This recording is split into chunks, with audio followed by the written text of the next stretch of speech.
좋은 이 상생과 통일 포럼을 만드셨고, 이 과정을 만드실 때, 저도 그때는 제가 약간 비난한 체제가 되어갖고 시골에서 돌고 있을 때나 직접적으로 큰 도움을 드리지 못했지만 오늘 박수를 쳤습니다. 오늘 또 우리 아직 몇 분이 안 오셨는데 앞으로 좀 오십니까? 예, 연말이다. 아, 그러시군요. 제 마음에 안 들어서 또 안 오셨나? 맞습니다. 우리 김등구 사장님이 저를 과분하게 소개해 주셨어요. 무슨 뭐 천재도 아니고 사실도 아닐 뿐더러 실제로 제가 좋아하지 않습니다. 무슨 정치인은 천재가 해서야 될 지경이 아니지요. 그렇고요.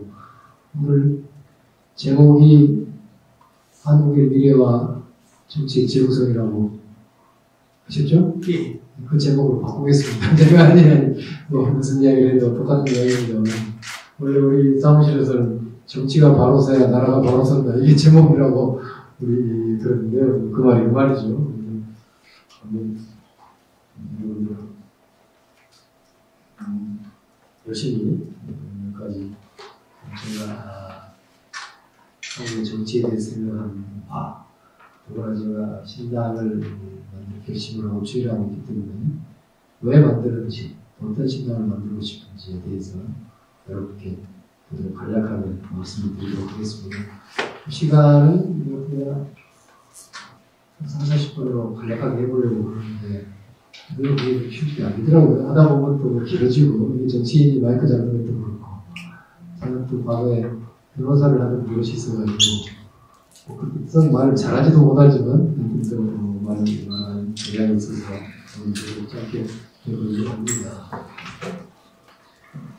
지금으로부터 100년 전쯤으로 돌아가면 1915년 이쯤 되겠죠? 1차 대전이 일어나가지고 아마 세계 1차 대전이 쌓였던 시절입니다. 그때쯤에 아르헨티나라는 남미의 나라가 전 세계 북부 가장 잘 사는 나라 중에 들었다고 합니다. 여러 나라 중에 들었는지 20나라 중에 들었는지 몰라도.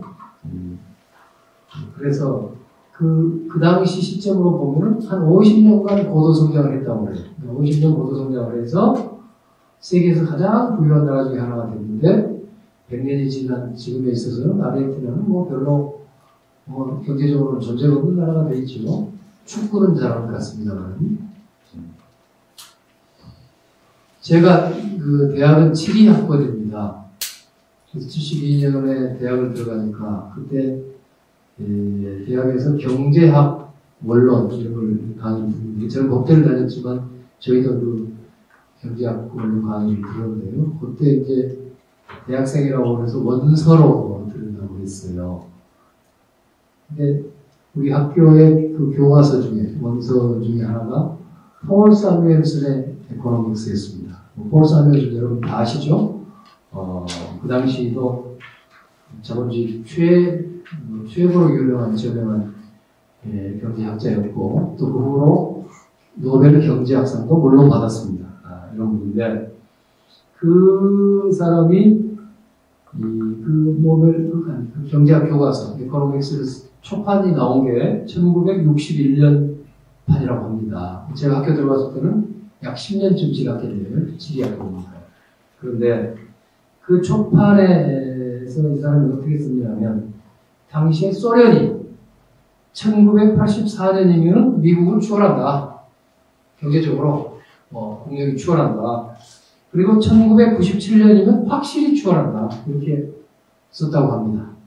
그리고 그걸 한 20년쯤 후에 1980년 판에서는 그 시기만 좀 늦췄대요. 2002년이면 추월할 것이다. 2012년이면 확실히 추월한다. 이렇게 늦췄다고 합니다. 그렇습니까? 2012년이면 한 3년 전에 소련이 미국을 능가하는 세계 최대 강국이 됐어야 할 텐데 그렇게 안 됐죠? 아마 소련 그 당시만 해도 자본주의 최고의 경제학자가 그렇게 예측을 했는데도 불구하고 소련은 초고속으로 몰락해서 지금 존재가 없는 거죠.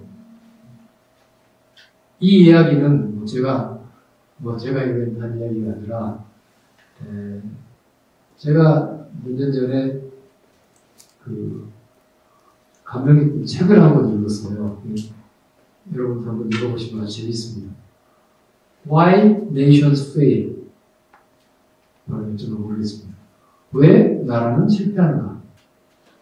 달리 말하면 왜 나라는 성공하는가는 말하고 똑같아요. 이게 저자는 데런 에스모글루라고 하는 터키계의 미국인이 같은데요. MIT 경제학 교수. 굉장히 저명한 교수인데요. 여기도 그 메달 있잖아요. 우리 이제 장하준 교수가 받은 뭐 젊은 학자들한테 경제학자들 주는 메달도 받고 뭐 이런 분들은 약간 유명한 경제학자고, 또 한 사람의 공저자는 하버드 대학의 정치학 교수인 제임스 로빈스. 이 두 사람이 책을 썼는데, 동서고금의 여러 나라의 경제를 다 분석하면서 어떤 나라는 성공하고 어떤 나라는 실패하는가, why nations, 왜 나라가 성공하고 왜 나라가 실패하는가 하는 것을 결론을 내렸습니다. 그 책에 지금 아까 제가 수없이 많은 예가 들어져 있는데 두 가지 제가 예도 들어있었습니다. 그런데 이 사람들이 연구 결과 내린 결론은 아주 간단합니다. 동서고금의 어느 나라든지 예외 없이 포용적 경제 제도를 가진 나라는 성공했다. 원문으로는 Inclusive Economic Institutions. 그리고 한국에 이런 번역판이 있습니다. 제가 번역판을 읽었지, 뭐 영어를 읽겠습니까? 거기에 이제 포용적 경제 제도라고 번역이 됐습니다. 이런 포용적 경제 제도를 가진 나라는 성공하고, 그 반대로 착취적 경제제도, 번역이 그렇게 되어 있습니다. 제가 extractive가 절자답니까? extractive economic institutions를 가진 나라는 실패한다. 그래서 이 포용적 경제제도라면 되게 우리 짐작이 가잖아요. 다수의 대중이 경제 활동에 함께 참여하고 그 과실도 함께 얻을 수 있는. 그래서 자기들의 재능과 역량에 따라서 충분한 경제적 그 과실을 얻을 수 있는. 아무리 열심히 일해도 그 사람이 전혀 보상을 못 받거나 아무리 유능해도 뭐 하등 인센티브가 없는 그런 경제에서는 절대 성공할 수 없다는 거죠. 재밌는 것은 그러니까 그 사람이 보기엔, 그분들이 보기에는 소련이야말로 착취적 경제제도인 겁니다. 자기들은 뭐라고 부르는. 북한도 물론 착취적 경제제도라고 봤습니다. 그렇게 봐도 뭐 일리가 있죠. 그런데 또 한편, 그럼 어떤 나라가 포용적 경제제도를 가지게 되고 또 어떤 나라는 착취적이 되느냐 하는 것은 정치에 달려있다는 겁니다. 포용적 정치제도를 가진 나라는 포용적 경제제도를 가지게 돼서 경제적으로도 국가적으로 성공한 나라가 되고, 그 반대인 착취적인 나라는 실패한다, 이렇게 된단 말이에요. 그래서 여기서 포용적 정치제도도 되게 짐작이 가시죠. 그 교수들이 말하는 두 가지 요건입니다. 하나는 다원적 정치제도를 말합니다. 야당도 있어야 되고, 여러 거기에 진보 보수, 여러 기업 노동, 여러 다원적인 세력들이 골고루 정치에 참여할 수 있는 기회로 보장되는 나라. 또 하나는 정치적 통합력이 유지되는 나라인데 우리나라하고 별 관계가 없는 것 같습니다. 무조건 된 거죠. 왜냐하면 예컨대 그 사람들이 있던 나라는 지금 같으면은 어디입니까? 저기 아프리카의 우리 소말리아 그런 데는 막 군벌들이 서로 각 지방을 할거하고 막 해서 국가 권력 자체가 이게 통제를 할 수 없는 상태인 그런 내전 상태의 나라 같은 것만 아니면은 거기에 해당하지 않을 거고, 결국 우리 같은 나라에는 결국 정치도 다원주의 정치냐 아니냐, 독재냐, 이것에 따라서 포용적이냐 착취적이냐 이렇게 결정된다는 겁니다. 그런데 하나 재밌는 것은 착취적 정치 제도를 가진 나라에서도 일시적으로 고도 성장을 할 수 있다는 겁니다. 아까 아르헨티나의 예가 바로 그겁니다. 아르헨티나는 일시는 굉장히 성공했는데 결국은 그 정치 제도가 착취 상태에서 벗어나지 못했기 때문에 결국 경제도 무너졌다 하는 것이 이 사람들의 결론입니다. 소련도 마찬가지입니다. 처음에는 그 엄청난 무슨 소련이 뭡니까? 막 엄청난 동원 체제 아니었습니까? 그걸로 무시무시한 경제 발전을 이루었는데, 역시 그런 경제, 정치적 제도 가지고서는 언젠가는 곧 무너진다, 이겁니다. 한국은 어떻겠습니까?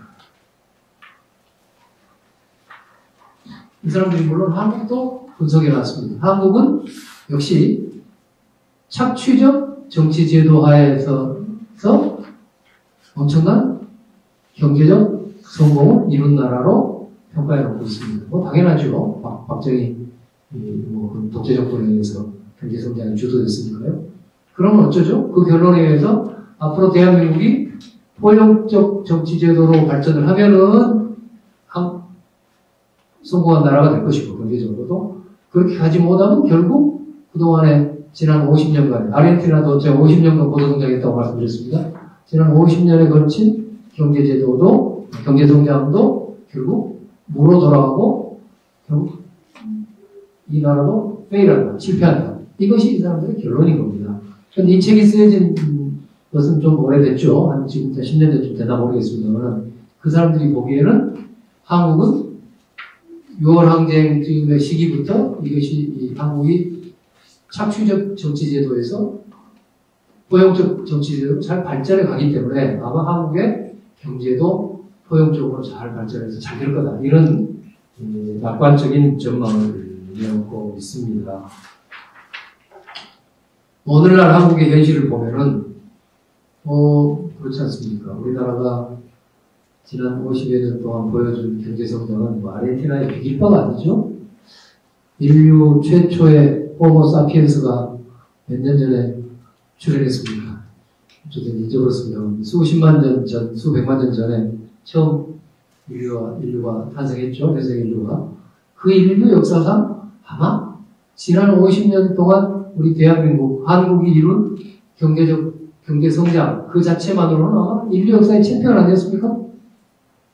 우리가 어렸을 때는 독일, 라인강의 기적, 일본은 좀 맞춰줬죠. 반일 감정 때문에 일본의 기적은 아마 우리가 의도적으로 안 배웠던 것 같은데, 그러나 실은 그런 라인강의 기적도 일본의 기적도 넘어서는 경제 성장을 해온 나라가 대한민국이죠.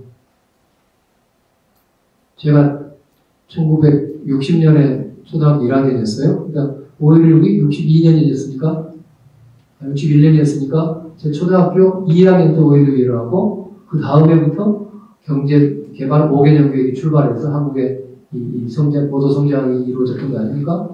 제가 그때도 좀 철이 좀 있었습니다. 초등학교 2학년이니까 기억이 나죠.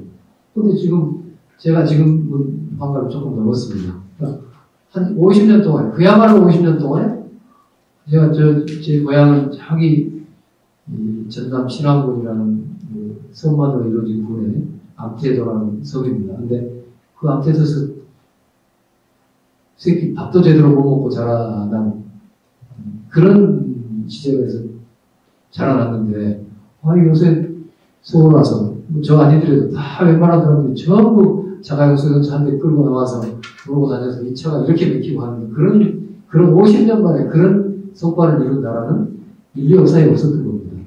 굉장한 거죠. 그런데 그래서 이제 드디어 3만 불 소득을 목전에 두고 있는 거 아닙니까? 그런데 여러분께 한번 여쭤보고 싶습니다.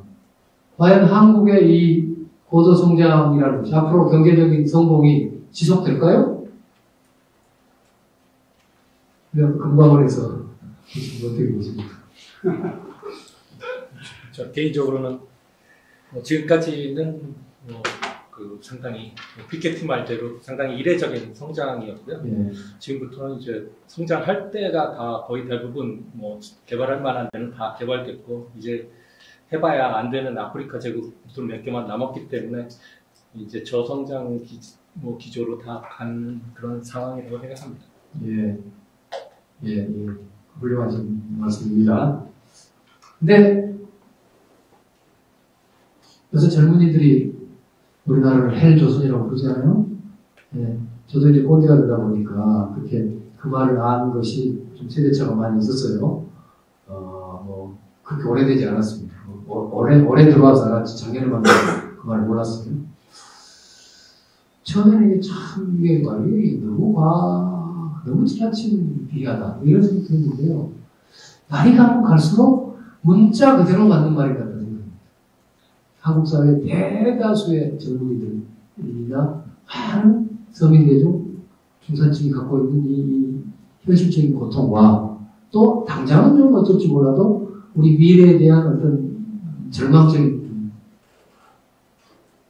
상황, 인식, 이런 것을 생각해 볼 때 하얀 조선이라는 말은 문자 그대로 같다는 생각을 저는 위기의식을 갖습니다. 우리나라 노인 자살률, 노인 빈곤율, 뭐 있으니 1위라고 합니까? 뭐 청년만 그런 게 아니라 말이에요. 이제 이 경제 성장을 이끌어왔던 노인들도 이게 가장 불행한 노후를 보내고 있는지도 모르겠습니다. 극도의 민생과 또 내부에 있는 극도의 불평등. 지금 제가 뭐 수치를 말씀드릴 필요도 없겠죠. 갈수록 재벌이나 이런 부와 권력의 집중이 이루어지고 있습니다. 여기 혹시 재벌기업에서 나오신 분들 안 계신가요? 나오셔서 상관없지만 저는요 과거에 뭐 필리핀이라는 나라는 참 가망이 없다는 말을 60년 전에도 들었습니다. 제가 초등학교 다닐 때 일본이 아시아에서 제일 잘 사는 나라인데 국민소득 200불, 필리핀이 두 번째로 잘 사는 나라로서 거기에 필정하는 나라였습니다. 그리고 한국은 그때 뭐 100불도 안 되고 제때 한 77, 8불로 알고 있었는데요. 필리핀이 지금도 그 나라는 50년 동안에 지금도 필리핀은 그 상태로 있는 것 같습니다. 왜 그랬을까요? 아까 데런 에스모블레 관측에 의하면 거기는 뭐 착취적 경제제도, 착취적 정치제도가 계속 가고 있는 때문이겠죠. 그 필리핀은 몇 개 가문이 그 피플스 파워라고 해서 뭐 한때 마르코스와 이멜다가 물러나고 누구죠? 아키노는 그때 뭐 이제 살해당하고 포라손 아키노가 대통령이 되어버렸잖아요. 선거도 안 하고 그냥 대통령이 되어버렸잖아요. 혁명에 의해서. 그래서 언뜻 보기는 아키노는 우리나라로 치면 이호 여사에 해당하는 사람 같죠. 뭐 그 아키노 상원의원이 DJ 비슷한 그 나라의 어떤 그 야당 민주화 운동의 지도자였으니까. 그런데 그 당시에 제가 필리핀 사람을 만나보고 그냥 굉장히 부러운 눈초리로 니들은 저런 위대한 피플스 파워에 의해서 정치 운동을 이루었다 하고 하니까요. 그 필리핀에 상당한 그 NGO 활동가였는데 아주 무슨 소리냐. 필리핀을 지배해온 몇 대 가문이 있다. 5개 가문, 10개, 뭐 몇 가지 모르겠습니다. 몇 개 가문이 있는데 아키노도 그 가문이고 마르코스도 그 가문이어서 거기서 거기다 이겁니다. 그럼 전혀 무슨 필리핀의 민중의 삶이나 이거하고 관계없다. 이것이 그 사람들의 한탄이더라고요. 아마 저는 자세히는 모르지만 지금도 필리핀이라는 나라가 저택인 거 보면 아마 그 말이 맞는 것 같아요. 그런데 지금의 우리나라의 30대 재벌 리스트 여러분들 아시죠? 30대 재벌 리스트 한번 찾아보세요. 어떻게 이루어져 있는가. 거기에 몇 개의 공기업이 있습니다. 아마 포스코라든가 뭐 한전이라든가 이런 큰 공기업들은 그 안에 들어있겠죠. 그거야 뭐 개인 기업이 아니니까 그건 제외하고 보면요. 30대 재벌 그룹 안에 불과 몇 개의 집안이 다 차지하고 있습니다. 이병철 가문, 삼성 하나만 있습니까? 삼성, 뭐 CJ, 뭐 신세계 몇 개의 그 30대 재벌 안에 들어있는 그룹이 있습니다. 그 다음에 정유영 씨 가문, 마찬가지로 현대차 뭐 몇 개 구색이 몇 개 있을 겁니다. 구씨, 허씨, 뭐 롯데 뭐 좀 하면요, 우리나라도 이제 필리핀과 거의 똑같은 몇 개 재벌, 몇 개의 가문이 이제는 나라 전체를 좌지우지하고 하는 그런, 어찌 보면 극도로 포용적이지 못한 체제로 가는 거죠. 그리고 그 재벌의 자산 규모나 뭐 여러분 더 잘 아시겠지만 날이 갈수록 더 급성장하고 있죠. 지난번 통계 보니까요, 이명박 대통령 시절에 한 4년 동안에 아까 이병철 가문 재벌들의 자산 규모가요, 4년 동안에 70% 이상 성장했더라고요. 7%가 아닙니다. 4년에 70% 성장했어요. 2008년부터 2009년부터 13년인가? 그때가 세계적인 금융위기 시작 시절이었는데도 우리나라의 그 몇 개 큰 재벌들은 엄청난 성장세를 보였어요. 그건 꼭 소득은 아닙니다. 자산이긴 하지만 사실은 재벌의 힘이라는 것은 자산 규모 갖고 따지잖아요. 그래서 이런 대한민국의 독점 체제가 더 심화되고 가능한, 저도 대한민국이 이게 그 아르헨티나로 갈 것 같다. 이제 무슨 본격적 경제제도 없고 말이야. 완전히 그런 쪽으로 갈 것 같다 하는데, 그러면서 정치도, 물론 뭐, 정치에 대해서도 좀 자신이 없으니까 말씀드리겠죠. 정치도 과연 포용적으로 발전이 갈지에 대해서, 대를 해서 먹으러 같은 사람이 지금의 한국을 보면 어떻게 볼지 모르겠습니다. 성장도 아까 우리, 뭐, 이제 저성장으로 갈 거라고 그러시지만요. 성장도 지금 멈추는 거 아닙니까? 뭐니 해도 꼭 박근혜 대통령의 책임이라고 생각 안 합니다만, 지금 이제 박근혜 시대에는 2%대의 성장이 갔습니다. 공교롭게도 IMF 직후에는 물론 뭐 엄청난 추락이 있었지만, IMF 1년, 직후 1년을 빼고는 김대중 정부에서 1년에 5%대의 성장을 했습니다. 그리고 그 다음 5년 뒤 노무현 정부 5년은요, 4%대 성장했습니다. 이명박 정부는 어쩌죠? 3% 성장했습니다. 이 박근혜 정부는 아마 2%대 성장이 될 것 같습니다. 그렇게 보면 앞으로 10년이면 0%대로 갈 겁니다. 그리고 그것이 실제로 국내 전문가들이 그렇게 보고 있는 것 같습니다. 잃어버린 일본이라고 하지 않습니까? 일본이라는 나라가 저는 원래 내년인 줄 알았는데 내후년이라고 최근에 통계가 언론에 났던데요. 내후년이면은 우리나라의 PPP 소득이 일본을 능가한다고 합니다. PPP 아시죠? 구매력 지수로 평가한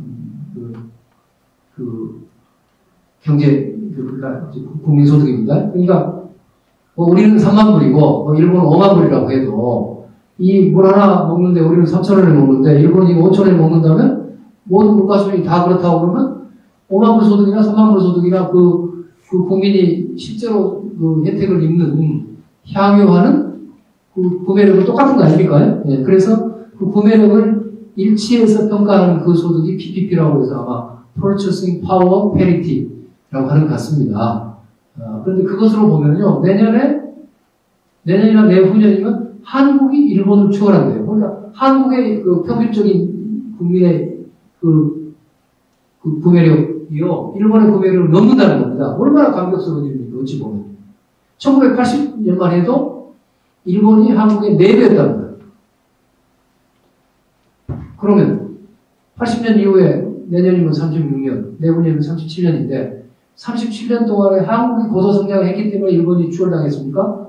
그렇지 않습니다. 우리는 그래도 꾸준히 성장해 왔지만 일본이 정체되어 있기 때문에 우리한테 따라잡히는 겁니다. 왜? 일본이라는 나라는 엄청난 나라 아닙니까? 우리나라보다 최근에 올해도 노벨 무슨 과학상이 나왔죠? 매년 나오고 그 기초 기술 수준이나 또는 그 사회, 우리가 좀 반일 감정이 있어서 저도 뭐 일본 안 좋아합니다만 일본 사회의 어떤 신뢰도라든가 뭐 그런 건 엄청난 나라 아닙니까? 그럼에도 불구하고 일본도 지난 20년 동안 완전히 어떤 경제 성장의 벽에 부딪혀서 더 이상 전진하지 못하고 있습니다. 그 원인이 제가 알기로는 인구 압력이라고 합니다. 일본이 전 세계에서 가장 나이가 든 나라입니다. 급격하게 고령화가 진행되면서 이제 젊은이들이 없으니까 그 경제가 이제 디플레로 가버린 거 아닙니까? 무슨 수요도 없고 이런 겁니다. 그런데 그런 추세를 지금 고령화도 대한민국이 가장 빠른 속도로 세계에서 유례가 없는 속도로 빨리 진행되고 있다는 겁니다. 그래서 사실 이웃 일본의 예만 봐도 한국은 앞으로 이렇게 가면 추락할 일밖에 없다 하는 것이 제가 짧은 지식입니다만 한국 사회의 미래를 보는 저의 걱정입니다. 그것이 바로 한국의 아까 헬조선이라고 제가 하는 전문의들의 말에 공감하게 되는 이유입니다.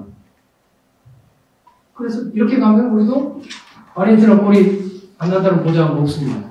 지난번에 국회에서 김무성 대표의 대표 연설을 들어보니까 김무성 대표가 아르헨티나 이야기를 하네요. 아르헨티나가 옛날에 다 그렇게 성장했는데 그렇게 주저앉아서 이제 흐리고 나거든요. 한국도 그렇게 되면 위기입니다. 이렇게 말하거든요. 그래서 벌써 이렇게 시간이 다 가버렸는데 이제부터 하는 이야기는 그냥 줄이도록 하겠습니다. 그러면 어쩌겠느냐? 이 나라를 어떻게 그 희망을 만들겠느냐? 여러분 어쩌죠? 아까 Why Nations Fail이라는 책에 의하면 한국의 정치를 보다 적으로 만드는 포용적 정치 제도를 정착시키는 거죠. 달리 말하면 그냥 민주화라고 해도 뭐 민주화라는 말은 좀 생략하지만 어쨌든 뭐 포용적 정치, 다원주의 정치를 발전시키는 것. 이것이 길이죠. 또 다른 측면으로 보면은 과연 한국 사회에 각 분야가 있습니다만 각 분야마다 희망이 있습니까? 제가 희망이 있냐고 묻는 것은요. 어느 분야든지 갈수록 독점, 기득권 체제가 강화되고 심해지는 것 같습니다. 아까 제가 예를 든 것은 재벌을 중심으로 한 경제 예를 들었죠. 우리나라 경제가 계속 중소기업이나 밑에 영세 사업자들 굉장히 갈수록 어려워지고 아까 몇 개 재벌을 중심으로 엄청나게 독점이 깊어가고 있는 거죠. 그것을 제가 종사했던 법조, 검찰 여기다가 적용한다 하더라도 거기서 무슨 개혁이 됩니까? 법조 개혁이 스스로 일어날 가능성은 전무하다 제가 보면 오히려 가면 갈수록 거기도 양극화가 심해지고 요새는 변호사도 별거 아닙니다. 그래서 변호사요 밥 벌어먹기도 힘든 변호사가 대부분입니다. 양극화가 심해집니다. 막 억대 수입료 받고 무슨 몇 개의 로펌이라는 이런 거 엄청나게 합니다만은 그런 거 아주 극소수로 가면서 굉장한 독점이 심해지고 있습니다. 다른 어느 분야를 봐도 저는 그 자체로 대한민국이 독점에서 포용으로 아까 착취란 말은 저도 별로 안 좋아합니다. 한 익스트랙티브에서 인클루시브로 스스로 발전할 가능성이 그냥 전무해 보입니다. 여러분들이 속해 있는 분야에서 그렇지 않다고 좀 자신있게 말씀해 주실 수 있으면 조금 더 말씀해 주겠습니다. 그러면 이 나라를 어떻게 희망을 만들까? 이 포용적 정치제도와 포용적 정치제도를 어떻게 만드느냐? 저는 정치만이 희망이라고 생각합니다. 뭘 정치 잘한다고 말이야. 정치가 희망이다. 정치가 제일 엉망이다. 그렇게 말씀하시겠죠. 맞습니다. 제가 지금 한국의 정치인들이 잘하고 있다든가, 한국의 지도자가 잘하고 있다는 말과는 전혀 관계가 없습니다. 저는 정치에는 3박자가 갖춰져야 한다고 생각합니다. 하나는 국민입니다. 좋은 국민. 그리고 좋은 정당, 정치 세력, 그리고 좋은 지도자. 이 3박자가 갖춰지면 좋은 정치가 될 것이고, 그렇지 못하면 나쁜 정치가 될 텐데, 우선 대한민국의 국민의 수준을 보면, 여러분들 어떻게 생각할지 모르지만, 대한민국 국민의 정치의식이나, 어떤, 대한민국이 이렇게 그 절망적인 무슨 헬조선으로 발전하기를 바라는 국민들은 그렇게 발전도 아니죠. 그렇게 변모해 가기를 바라는 국민들은 거의 없을 겁니다. 아마 99%, 그거 아니면 적어도 90%의 많은 국민들은 대한민국이 보다 독점이 견제되고 보다 3만 불이면 3만 불, 5만 불, 5만 불 소득의 혜택이 많은 사람들한테 좀 더 포용적으로 흘러가는 그런 사회가 되기를 열망하고 있다고 저는 생각합니다. 그리고 그런 경제, 그런 사회체제를 만들 수 있는 정치. 저는 그걸 제가 부르는 건 개혁정치라고 부르고 싶습니다. 다른 말로 불러도 나쁘지 않고요. 그런 개혁정치를 우리 국민 대다수가 열망하고 있다고 생각합니다. 그런데 한국의 민주주의가 많이 이제 후퇴하고 있죠. 그것도 틀림없지만, 오늘 이제 저도 김영삼 전 대통령 빈소에 참여해 왔습니다만, 그런 지도자들과 국민들의 노력으로 한국 사회가 이제는 국민들이 자기의 정부 또는 좋은 정치 세력과 좋은 지도자를 선택할 수 있는 좋은 정치 세력을 만드는 것이 현재 가장 급선무다. 대한민국 역사의 먹덜미, 급소를 쥐는 일이라고 생각합니다. 그래서 그것으로부터 출발해서 다른 대한민국의 모든 분야에 희망을 만들 수 있다. 이것이 제가 가진 이 현재 그 엄중한 대한민국 위기 상황에 대한 해법입니다. 조금 덜 하다 보면은 여기는 좀 제가 정치인이니까 제 마음대로 이야기합니다. 거기 하실 필요 없고요. 새누리당은 그냥 한국 사회 그 독점 세력 자체거나 그 대변자거나 거기만 싸고 도는 사람들이죠. 그래서 한국 그 사회를 발전시키거나 위기에서 구출할 역량은 전혀 없는 사람들입니다. 야당은 어떤가? 야당은 원래는 저도 여당 출신이니까 그렇겠지만 원래는 좀 쓸만한 당이었는데 오랫동안 어떤 이유로든지 지난 10여 년 동안 비전을 상실했습니다. 국가 비전을 상실하고 기득권 세력이 되어버렸습니다. 여기서 기득권이라는 건 좀 다릅니다. 새누리당이 대변하는 대한민국의 기득권입니다. 엄청난 부, 권력 이런 걸 다 들고 있는 기득권 체제의 대변자가 새누리당인데 야당의 기득권이라는 것은요 겨우 그 째째한 내가 국회의원이라 이 다음에 한 번 더 해먹어야 되겠다. 또 지역에 가면 뭐 전라도에 그게 심한데요. 거기서 뭐 지방자치에 쓸데없이 개입해가지고 그 시의원, 구의원 공천도 자기 마음대로 하고 시의회에서나 구의회에서나 이런 거 한 일도 자기들 마음대로 주물르고 그래서 그 지방에서의 조그만 영주 비슷 영주까지도 안 되겠지만 그 째째한 권력 정도를 향유하면서 또 더 나아가면 당에서도 무슨 당권이라고 한번 쥐어볼까? 그런 폐쇄적 패권주의에 집착하는 아주 만전야당을 해도 좋으니 그런 우리 기득권을 지키고 패권을 지켰으면 좋겠다 하는 수준의 기득권이 돼버렸습니다. 그래서 저는 이런 야당으로는 이제 무슨 집권도 할 수 없고 이게 수명을 다 했다고 보는 사람입니다. 그래서 이 야당이 해체 수준의 근본적인 혁신을 하지 않으면 전혀 살아날 가망이 없다. 오늘 마치 제가 공개적으로 이 문제에 대해서 이야기를 해서 언론에도 좀 났습니다만 여러분들이 한번 검색해 보셔도 좋겠는데요. 저는 그래서 이 야당 문제를 해결하는 길이 이른바 문안박연대. 이건 어찌 보면 현재 문재인 대표가 가지고 있는 당권이라는 일종의 권리를 다른 사람하고 좀 나눠서 같이 쓰자는 정도의 것이어서 나쁘다고 할 수는 없을지 몰라도 달리 이 야당의 현재 그 어려움에 대해서 좀 준엄하게 책임을 묻고자 하는 국민 입장에서 보면은 책임져야 될 사람들이 책임지는 게 아니고 지들끼리 나눠먹으면서 기득권을 유지한다 이렇게 볼 수 있는 방안이라고 생각합니다. 그래서 그거 가지고서는 전혀 야당이 살아날 가망이 없죠.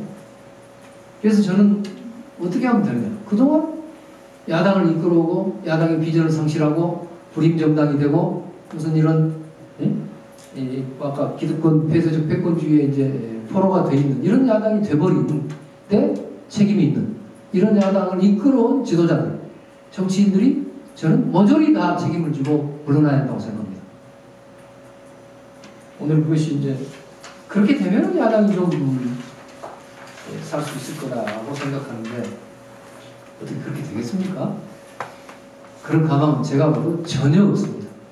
그래서 이제는 도리 없이 제가 새누리당까지는 책임 못 지겠습니다만은 야당에는 새로운 정당이 나와서 이 국민의 개혁 정치 열망에 부응하는 그런 세력이 되어야 된다고 하는 것입니다. 그렇기 때문에 신당의 등장은 저는 역사적 다위라고 생각합니다. 또 신당을 만들려고 하는 제 입장에서는 저나 우리 동지들 입장에서는 이것은 저에게 맡겨진 소명입니다. 역사적 소명입니다. 이게 가서 이거 잘 될 것 같으니까 가고 이거 이러지 말고 문안박연대에다 천정부도 끼워서 거기 가서 어디 그러면 지분도 챙기고 이렇게 현실적으로 봐서 그쪽으로 가볼까? 이런 문제가 아닙니다. 저는 신당이 절대 성공한다고 확신하는 사람이지만 그런 무슨 특실 계산 이전에 저는 어떻게 하든지 이 대한민국의 미래, 이 헬조선의 상태에서 대한민국을 구출하기 위해서 반드시 새로운 세력, 그야말로 국민들의 신뢰를 얻고 희망을 줄 수 있는 새로운 세력이 만들어져야 한다고 확신하는 바입니다. 그럼 그런 세력이 뭐냐? 저는 이제는 좀 줄여야 되겠습니까? 우선 첫째는 강한 야당입니다. 이 수구 세력의 폭주에 대해서 확실하게 견제할 수 있는 그런 야당이죠. 두 번째는 선명한 가치와 비전을 지닌 수권 대한정당입니다. 어떤 문제에 대해서도 반대만 해서는 안 되고 확실한 비전을 제시할 수 있는 그런 실력 있는 또 그러면서도 그 비전은 지금 새누리당이 갖고 있는 그런 비전이나 방식과는 다른 새누리당의 비전으로는 대한민국 구출할 수 없으니까 그하고는 확실히 구별된 그런 비전을 보여주는 세력입니다. 또 하나 더 붙인다면 제가 생각하는 신당은 자기 기득권을 쌓지 않는 세력입니다.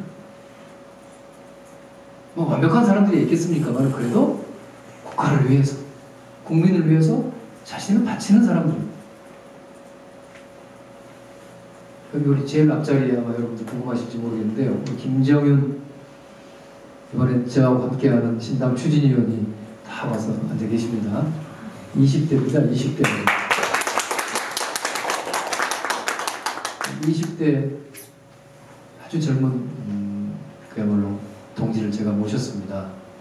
왜 이런 분, 명망가도 아니고 무슨 정치적 무슨 별 힘도 없고 왜 이런 사람 갖고 당 만들냐? 저는 그렇지 않다고 생각합니다. 저는 김정윤 동지, 김정윤 추진위원회 같은 사람이야말로 우리 신당의 방향과 가치와 미래를 보여주는 것이라고 봅니다. 저는 이번에 3가지 요건을 스스로 생각하고 지난번에 공개됐습니다만, 첫째, 헌신입니다. 신당을 같이 하고 앞으로 쭉 이끌어갈 사람들은 헌신적이랍니다. 자기를 위해서 일하는 게 아니라 국가를 위해서, 사회를 위해서 헌신하는 사람입니다. 물론 이 김정현 동지 같은 사람이 무슨 정치를 안 했으니까 국가에다 한 건 아니지만 뭔가 자기가 서 있는 장에서 그래도 더 나은 세상을 만들어 보겠다고 자꾸 헌신적으로 노력한 사람입니다. 두 번째는 성취입니다. 능력하고 좀 관계가 있겠죠? 아무리 헌신했어도 아무런 성취를 못한 사람, 정치적으로는 좀 보시기 어렵고, 일정한 성취를 이룬 사람입니다. 물론 김정인 동지는 나이가 아직 워낙 20대밖에 안 되니까 몇 년 활동 기간이 짧아서 그렇게 큰 무슨 재벌이 된 건 아니지만 그 기업인입니다. 작은 기업인인데요. 지금 상당한 성취를 이루고 있습니다. 세 번째는 용기입니다. 지금 이런 한국의 위기 상황을 돌파하겠다. 무엇보다도 아까 제가 독점 이야기를 잡고 있습니다만 독점 기득권 세력을 견제하고 결국 그런 독점을 타파해야만이 한국 사회의 미래가 있습니다. 그러려면 그 독점과 싸우는 것, 한국 사회의 절대 권력과 싸우는 것인데 굉장한 용기를 필요로 합니다. 그런 용기를 가지겠다고 용기를 갖고 나온 분들이기 때문에 제가 함께 하려고 합니다. 그래서 지금 새로운 신당에 포함될 우리 신당이라는 당 자체도 그렇고 신당에 포함될 개개 인물들은 그런 용기, 앞에서 좀 헌신, 성취, 용기라는 믿음을 가진 사람들이고 가장 거기서 기본은 저는 헌신이라고 생각합니다. 자기 자신을 위한 정치나 자기 기득권을 쌓는 정치가 아니라 어떤 경우라도 자기를 버리고 공동체를 위해서, 사회를 위해서, 국가를 위해서 헌신하는 사람들이라고 생각합니다. 어떻게 그런 당을 만들 수 있느냐? 그러려면 저는 야권의 주도 세력을 바꿔야 한다고 생각합니다. 교체해야 됩니다. 야권의 주도 세력이 교체가 필요하다. 국민의 삶 속에서 그 삶의 문제를 해결하기 위해서 그럼으로써 보다 나은 사회를 만들기 위해서奮闘해온 이런 건강한 분들로 야권의 주석이 바뀌어야 한다고 생각합니다. 지금 야권 원래 훌륭한 분도 많았는데 어쨌든 지난 10여 년 동안에 늘 이 야권이 아까 제가 말한 째째한 의미의 기득권 세력으로 어떤 의미에서는 그게 퇴행이라고까지는 부르고 싶지 않습니다. 그런 식으로 안주하면서 야권에 무슨 그런 역량이나 헌신성이나 이런 것들이 다 없어져 버렸습니다. 그래서 그런 분들은 미안하지만 그래서 아까 제가 오늘 아침에도 야당을 이끌어온 지도적 정치인들은 좀 다 물러나야 된다. 그리고 그 자리를 이제 건강한 새로운 세력으로 채워지도록 해야 된다. 그 일을 제가 신당을 통해서 해보고 싶은 겁니다. 물론 아까 새로운 인물만 가지고 된 것은 아니죠. 저 자신도 낡은 정치인입니다. 또 저 자신도 지금 아까 제가 야당도 공격하고 했습니다만 지금의 야당의 그 어려움, 희망을 잃은 야당에 대해서 큰 책임이 있습니다. 제가 부족하고 또 역량이 부족해서 저렇게 됐다 이런 자책감도 많이 느낍니다. 그렇지만 저는 그래도 지난 4월의 광주 선거를 통해서 약간의 명분과 약간의 영향력을 가지게 됐다고 생각합니다. 제가 그런 그 약간의 영향력 이것을 가지고 지금이라도 저는 한국의 새로운 좋은 정치 세력을 만드는데 그야말로 헌신해야 되겠다. 번거로 쇄신했던 그런 각오를 가지고 있습니다. 그런데 이렇게 저처럼 기성 정치인이라더라도 이런 신당의 가치와 비전, 방향에 대해서 공감하고 거기에 자신을 새롭게 투신해야 되겠다고 생각하는 분들은 함께 할 수 있다. 당연하죠. 제가 거기서 그런 사람 함께 못 온다고 그러면 저도 물러나야죠. 그래서 그런 식으로 신당을 만들려고 합니다. 저는 신당이 성공하리라고 확신합니다. 그래서 무엇보다도 먼저 민심이 수명을 다한 정당에서 완전히 떠나기 때문입니다. 민심은 정말 대한민국의 희망을 만들어줄 새로운 세력, 또 사람들을 보면 유능하고 헌신적이고 용감한 그런 비전을 갖춘 세력을 열망하고 있습니다. 그래서 저는 저희가 뭐 개혁적 국민정당 이렇게 부릅니다만 저희의 고유명사로서 이름은 아닙니다. 우리가 나가야 할 신당의 뭐 특징을 좀 그냥 묘사하고 있는 것 뿐인데, 하여튼 우리가 만들려는 신당에 대한 어떤 국민적 기대, 그것이 지금도 저는 상당하고 우리가 앞으로 여러 가지 비전을 제시하고 하는 과정에서 활을 타오르게 될 거다, 이렇게 자신하고 있습니다. 그래서 내년 4.13 총선에서는 적어도 우리 신당이 기존의 기득권 양대 정당과 나란히 설 수 있는 정당, 말하자면 삼각, 저쪽으로 뭐라고 합니까? 삼각대입니까? 카메라 밑에 삼각대처럼 이렇게 세 당이 정립할 수 있는 그런 저는 정치 구도를 만들어낼 수 있다고 생각합니다. 뭐 더 나아간다면, 더 우리가 성공하면 지금 야당에 있는 사람들이 앞을 다투어서 거기에 탈당 러시가 이루어져서 제발 좀 같이 하게 되려고 우리한테 와서 막 들어오고 싶어하는 그런 사태도 저는 그건 꿈은 아니라고 생각합니다. 그리고 아무리 작게 잡아서 그보다 못한다 하더라도 이 다음에 우리가 새로운 세력으로서 무슨 몇십 명 이렇게만 정확하게 다음 국회에 진출을 해도 저는 그 세력이 4월 13일 선거 끝난 이후부터 한국의 정치 더 좋게 말하면 조금 좁히면 한국의 야권을 주도하는 세력이 될 것이라고 확신합니다. 그럼 그때 그 세력이 다음 대통령 선거, 그 이후에 대한민국이 이 현재의 위기에서 빠져나와서 풍요롭고 공정한 나라로 발전하는 데 아주 결정적인 역할을 할 수 있는 세력이 될 수 있다, 이렇게 확신하는 바입니다. 여러분 좀 많이 도와주시고요, 또 동참해 주시면 더 좋고요. 네, 잘 부탁드립니다. 감사합니다.